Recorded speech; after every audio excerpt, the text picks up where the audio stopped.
Hi, I'm Kezia, and I'm a brain injury survivor and a member of Bind. And hi, I'm Carrie, a stroke survivor and a member of Bind as well.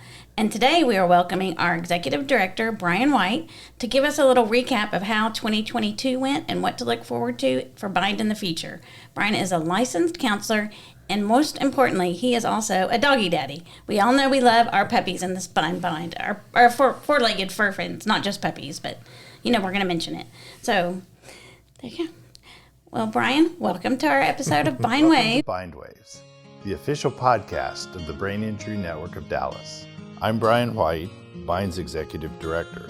On each episode, we'll be providing insight into the brain injury community. We'll be talking to members and professionals regarding their stories and the important role of Bind's Clubhouse. We work as a team to inspire hope, community, and a sense of purpose to survivors, caregivers, and the public. Thank you for tuning into Bindwaves. Let's get on with the show. And tell us a little bit about yourself. Thank you. I always tell people when I start talking about myself, I did things backwards. I had a career first, and then I went to college.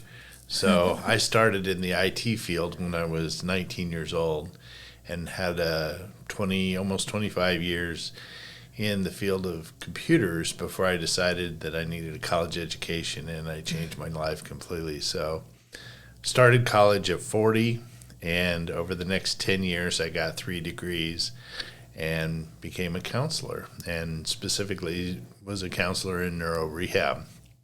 So I worked in several rehab facilities in the DFW area and was volunteering at Bind as a result of being in that environment.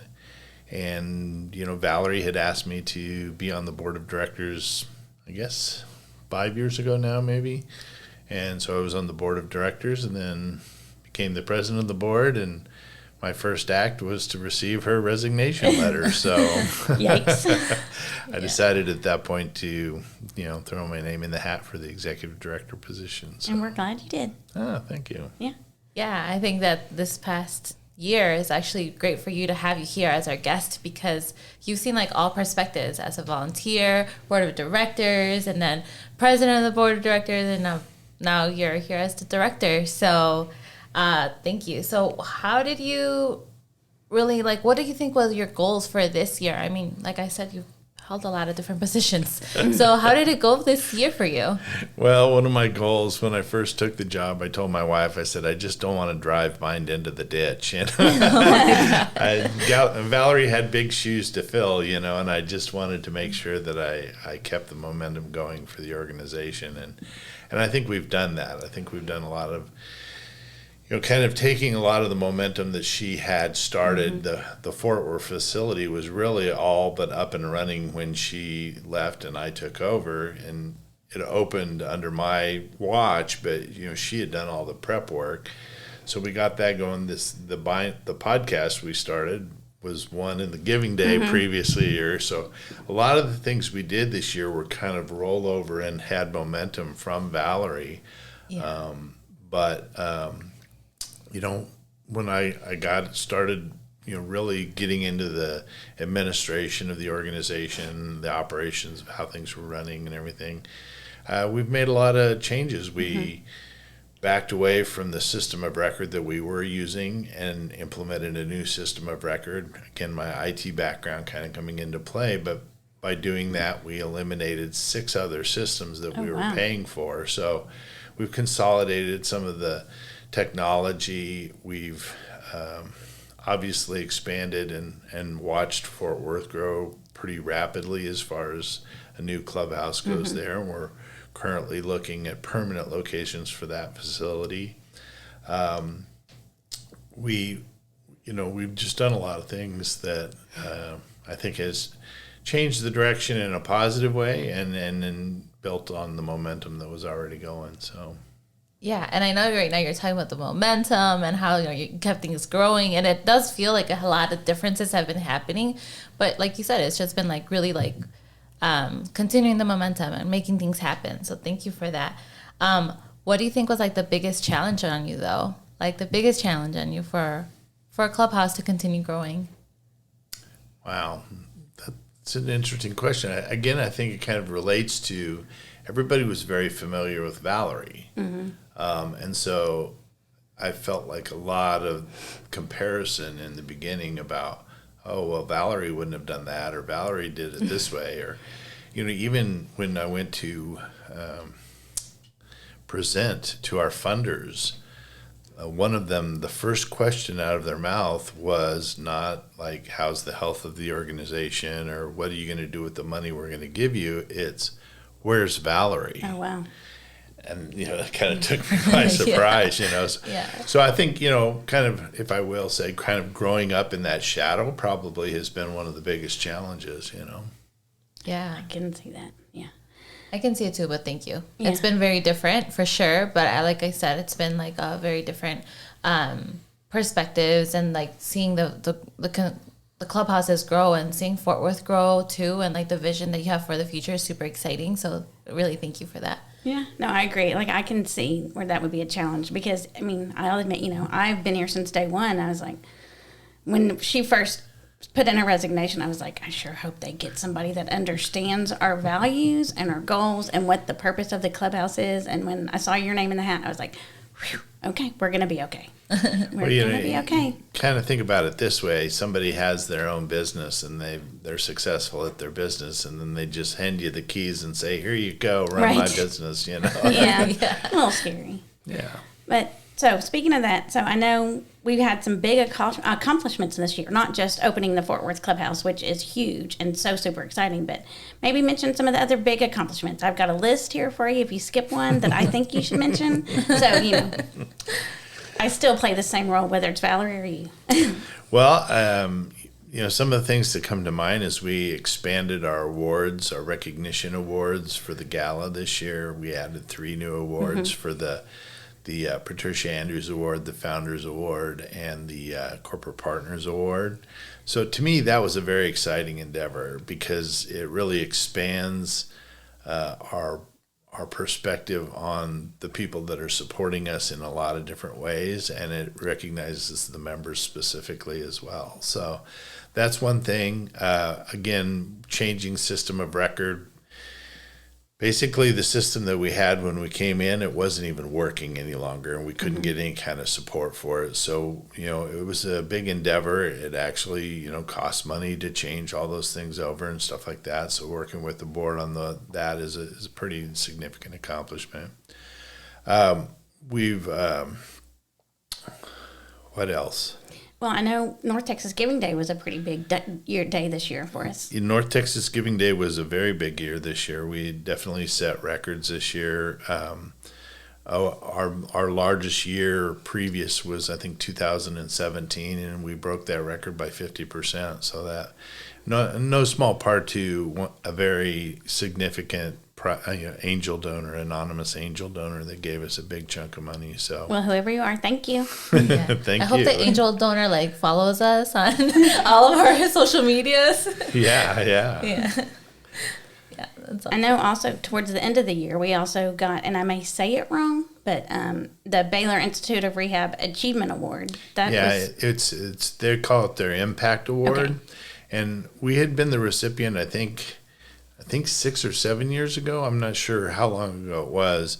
But yeah, that was quite the surprise. They invited us. We didn't really have any idea how much it was going to be, but it ended up being almost a $3,500 check. It was my first really big check, so that's kind of fun. Yeah. And they take pictures and all of that. Yeah, take pictures of the big check. So, but again, it was kind of the recognition of one of our corporate partners that we are contributing to the community as a whole and doing good things as a nonprofit. So, right.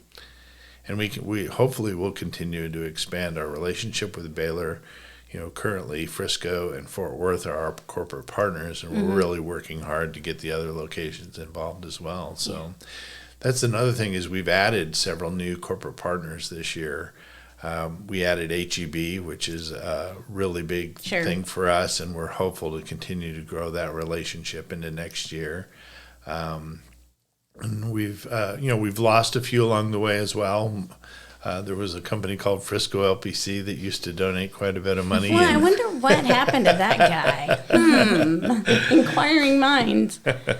But we're working on kind of what we call our development strategy as well, which is when we do lose corporate partners, how do we replace those? Or if we have big dollar donors that kind of go away because of one reason or another, how do we move other donors into those kinds of roles? And that takes a lot of effort and strategy to kind of put that all together and try to manage the donor base to keep the money coming in. So yeah, and I think it's like super like important also, like as you're talking right now, why we have the podcast moving. And I think for us to like not only be focusing on the clubhouse in Plano, Bind, or the one in Fort Worth, but the need for so many of these clubhouses in other places, and to continue this one going on and moving strong. Yeah, and right? that really feeds into the next accomplishment, is that we are part of an organization called Clubhouse Texas. And that is a group of clubhouses. All of the other ones are mental health clubhouses in the state of Texas, but we are part of that organization. And I think we are at somewhere between 14 and 18 clubhouses in Texas, and 2 of them are ours. And so, but as we're part of that organization, when we think about continuing to expand across the state of Texas, which is really what the board has kind of stated as the mission, we already have connections in Houston. We already have connections in San Antonio. We already have connections in Austin via that clubhouse. That clubhouse consortium or alliance, if you will, also gives us national recognition because we are part of Clubhouse Texas. And so when Clubhouse International meets and the Texas Clubhouse Alliance is there, we're represented. We're part of that organization, and we'll benefit from any kind of legislative action or additional funding that comes along from that. So we're anxious to continue to foster those relationships. The other thing we've done, and I'm going to kind of ramble here, is we've really connected with some of the other local clubhouses with Plan and Prelude and Cowtown. We really have tried to kind of foster some good relationships there and intermingle and support each other in our local endeavors too. So that's pretty cool. Yeah, and I want to take this option right now that you kind of created this opportunity, is to make sure to remind all of our podcast followers, our subscribers, our listeners, friends, and followers, everything, to just make sure to like us and to continue showing us up and like listening to us on Thursdays for our new episodes. I mean, this is only going to continue collaborating us and helping us to meet other people. Absolutely. I know I would say personally, I mean, again, I'm not the executive director, so it doesn't really matter, but I still think our biggest vision, again, like you said, is growing throughout Texas, which is a goal we've always had. I mean, we are the only brain injury clubhouse in the state of Texas. 2 only, but at least there's 2 now. We started one little lonely, and we've got, like you said, we've got partners already. I know not just with the Alliance, but with some of our rehab facilities are throughout the state of Texas as well. So hopefully that can help us grow. But what else besides that? What's kind of the big picture vision? Not maybe too far in but for next year, for the next couple of years, what's like the big vision that we're looking at? Excuse me. We really have.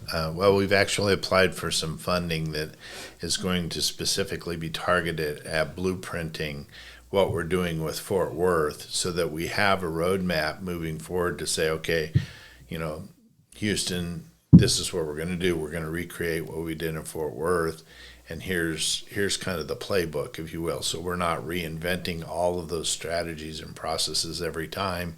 We kind of go in knowing what we're going to do. So hopefully some of that funding will help kind of solidify that. Getting Fort Worth into a permanent location is really part of the next year's plan, and really it's a big deal because that brings us back into compliance with our clubhouse standards, which is very important. So I'm actively working on that as well. I'd also say that we have a really we're growing our board of directors as well. So we've got a whole different mix of people on the board of directors now than we probably did 2 or 3 years ago. And so looking for some good things to come with working with this board of directors as well. We approved budget early this year. We've got all of kind of our funds and ducks in a row for funding next year. So we're hopeful that all that kind of just goes smoothly. We've streamlined our relationship with the state of Texas for their funding sources as well. So that should make everybody's life simpler as well. So, yeah, awesome. So what do you think would be the best thing that you will definitely want followers to know and our subscribers to know about brain injury and its importance or the main purpose of what the clubhouse is, Well, those are two very different questions, but I'll try to answer them both. Okay. So first off, what is a brain injury? And as they always say, if you've seen a brain injury, you've seen one brain injury. Everybody's brain injuries are different. There are similarities, obviously. Even in a global scale, the state of Texas doesn't recognize traumatic brain injury being the same thing as a stroke. And so out there in the world, there's different perspectives on things like that. And they are very different, but they do have similarities. If you have a brain injury, you might have hemiparesis, or you might have aphasia, or you might have, and same is true with a stroke.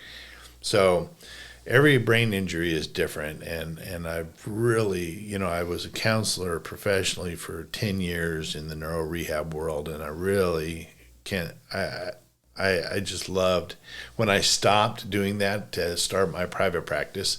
It was really kind of a shock how much of my professional identity was tied to working in neuro rehab. I was like, I did really like this, So, but brain injury is really an overlooked disability in so many cases.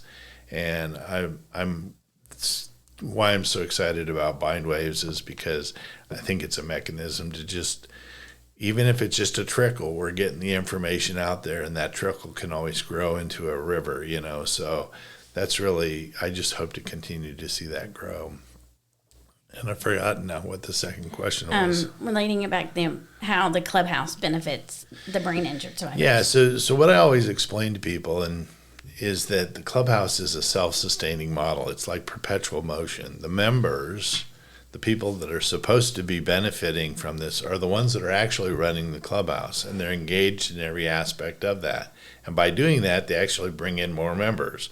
So it's this self-sustaining, perpetual motion kind of organization that is unique in the world in many ways. So many disabilities or so many nonprofits, I would say the recipients don't have anything to do with the business. And you guys know I do a monthly financial review. We have members on the board of directors.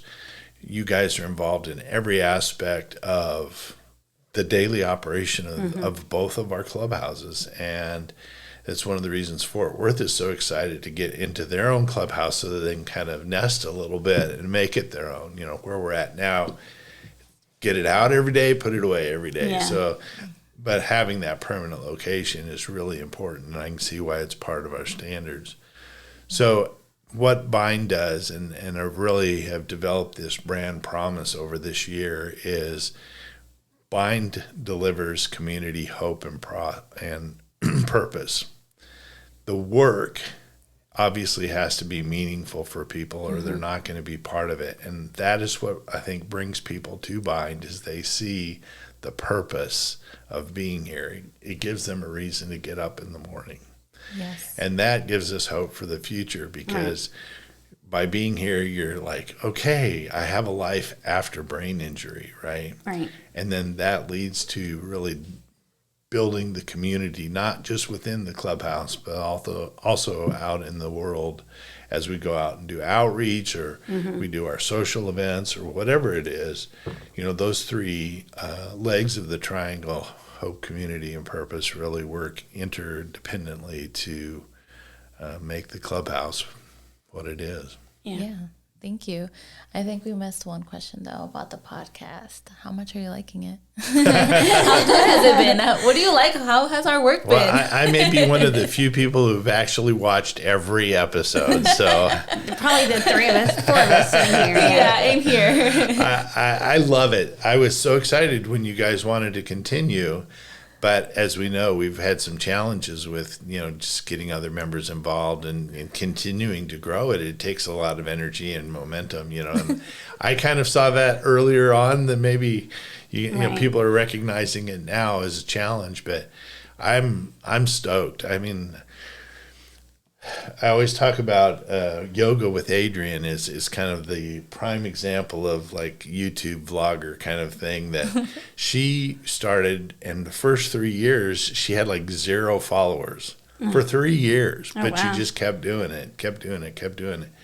And during and after the pandemic, her world exploded, and I think she has like 9 or 10 million followers now that watch her do yoga and do yoga with them online, And that's not really what I'm looking for here, Right. but that's the kind of possibilities that a podcast brings, is that exposure and that awareness to brain injury. Right. So that's what I'm hopeful for bindwaves. Yeah, and I know that's big for Kezzy and I too, is just really educating our listeners, our followers, and making sure that, as Brian said, it's kind of this silent injury, but we want more people to understand about us and who we are, not just us in the clubhouse, but brain injuries in general, because there is life after brain injury. Who thought that we would be doing a podcast? Well, if you asked anyone, Carrie, can you talk enough to do a podcast? I don't think anyone would say no.